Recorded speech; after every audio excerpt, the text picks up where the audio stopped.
தேசியத்தின் வாக்காகவும் இந்திய தேசிய ஒற்றுமையை காப்பதற்கான வாக்காகவும் மாநில உரிமைகளை காப்பதற்கான வாக்காகவும் மனிதர்கள் தனி மனித உரிமைகள் காப்பதற்கான வாக்காகவும் இந்திய தேசிய ஒற்றுமையோட கலாச்சாரத்தையும் பண்பாட்டையும் பாதுகாக்கக்கூடிய ஒரு வாக்காகவும் ஒரு மிகப்பெரிய ஜனநாயகத்தை மீட்டெடுக்கிற வாக்காகவும் செலுத்த வேண்டிய சூழலுக்கு நாம் இன்றைக்கு தள்ளப்பட்டிருக்கிறோம்.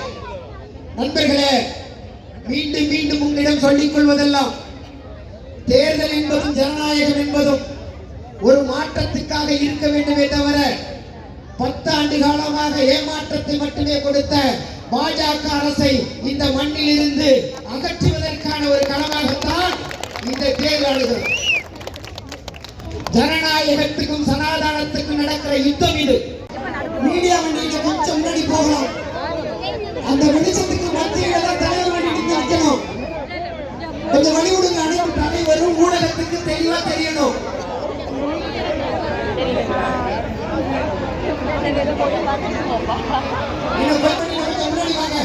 ஒரு 10 அடி தூரம் கொஞ்சம் முன்னாடி வாங்க. தலைவர் வாங்க, கொஞ்சம் முன்னாடி வாங்க.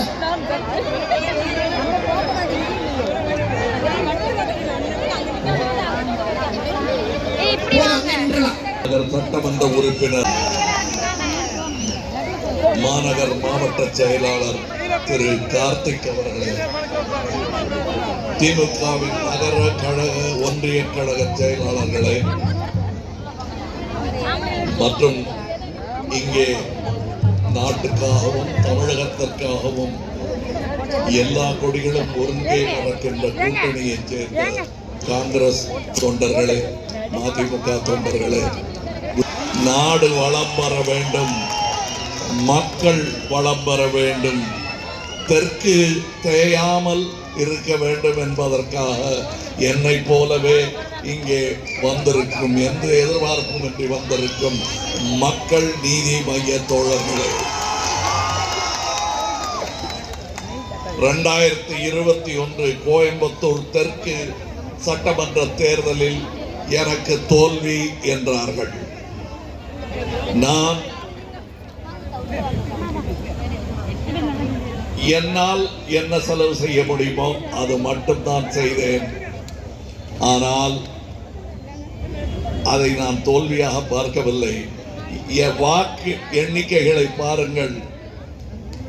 எந்த கையில காசு இல்லாம மக்களின் அன்பை மட்டுமே முதல் தேர்தலில் தோல்வி அறிவிக்கப்பட்ட பின்பு இந்த எலெக்ஷன் குரல்கள் எல்லாம் ஓய்ந்த பின்பு இங்கிருந்த தாய்மார்கள் யூடியூபில் பேசிய வீடியோ காட்சிகளை நான் பார்த்தேன்.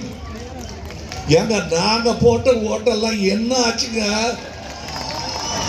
ஏன் அவர் வரல என்று மக்களின் நாளை நாம் காப்பாற்ற வேண்டும், நாளையை நாம் காப்பாற்ற வேண்டும் என்றேன். அதை காப்பாற்ற வந்த தொண்டர்கள் தான் நாங்கள். உலகின் மிகப்பெரிய தேர்தல், 97 கோடி பேர் ஓட்டு போட போகிறோம் இந்தியாவில். அவர்கள் நன்றாக யோசித்து ஓட்டு போட வேண்டும். இதற்கு முன்னால் கிட்டத்தட்ட 350 வருடங்களுக்கும் முன்னால் அசிரத்தையாக ஒருவருக்கொருவர் அடித்து